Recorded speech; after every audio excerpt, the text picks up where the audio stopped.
G Love in the Bing Lounge with us this afternoon. You're at the Wonder Ballroom. Thank you so much for coming in. First time in the lounge with you. Thanks for having me. Oh, are you kidding me? 20 years, right? Yeah, man. How fast has this 20 years gone? I still think like I'm putting cold beverage on mixtapes and stuff. How quick has this 20 years gone for you?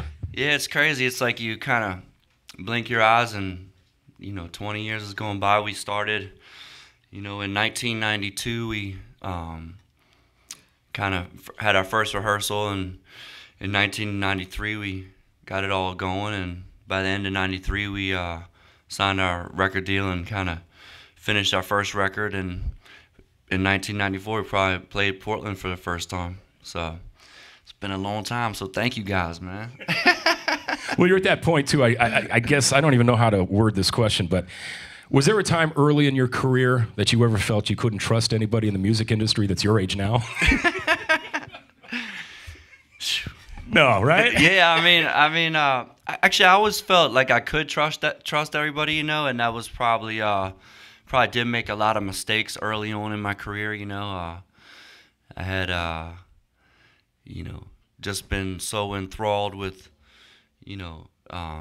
certain people that I met, like my old A&R guy, my old manager, and like my old A&R guy was like if you could ever imagine the quintessential,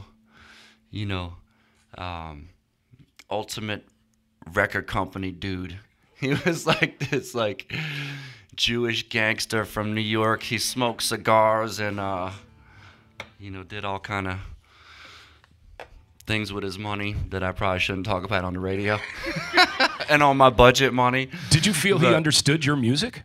Yeah, I did. And I was kind of like, that was always kind of part of the, the dream of, making a record. I started out as just a kid playing my guitar in my room, and of course, making a record or MTV was like a million light years away from anything that I thought was a reality. So for me, it was like, wow, this is the exact guy I'd imagine making a record for, Okay. He's like, like, we'll be in Vegas, You still consider yourself a busker?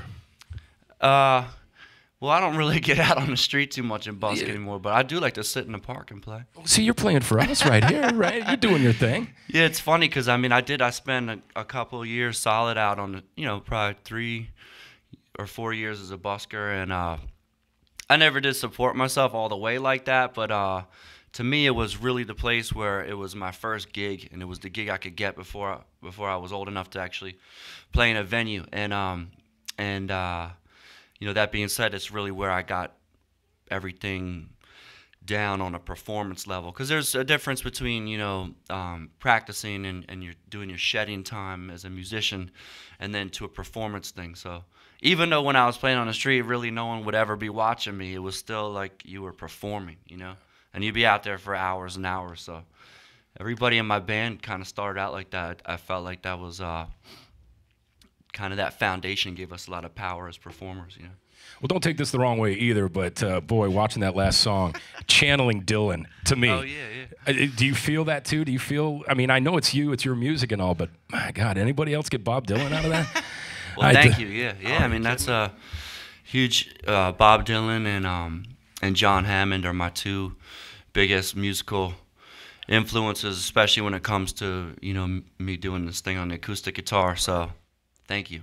Well, you know what? And let's talk. And we're going to talk about the new one too. But I got handed "Fixin' to Die" at Bonnaroo from Josh over at Brushfire. Oh, cool. Yeah, and I've been on it religiously since I got handed it, and I had no idea at first when he handed it to me that you were working with Seth and Scott, the Avett Brothers. What was it like putting them? Heck, not even working with them and producing with them. They were the band. So, you were just playing right along with them. What was it like working with these guys? It was great.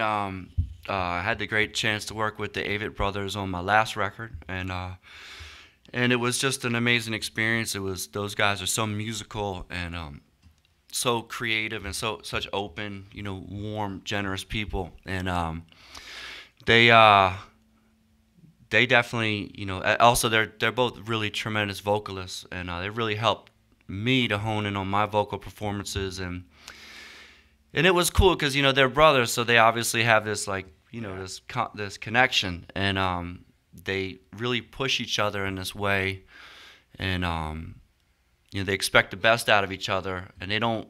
It's very supportive, but it's also very, you know, demanding in a positive way. So when I look back at that studio session, it was, to me, it was a lot of hard work, a lot of really supportive, creative environment, and then just a lot of fun, you know, because we did the whole record, you know, from cutting and mixing in 9 days. So wow. It was a lot of work to do in that short amount of time, and so we were really focused, but you know, it was a lot of fun. It was, I can honestly say, it was like one of the best week and a halves of my life, period. You know? Very cool. Well, to watch your career progress the way it has and your music progress, it's almost like the music that you are doing nowadays is truly the original roots of rock and roll. Okay. I mean, you're taking it. It's really funny. The music kind of goes backwards as you move forwards. I like that. A lot of Buka White, a lot of Blind, you know, Blind Willie.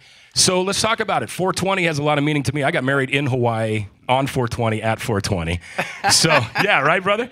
So what do we got? We've got National Record Day, Music Millennium. Know about that. That's our record store here. You've got a new one coming out. Tell us about it.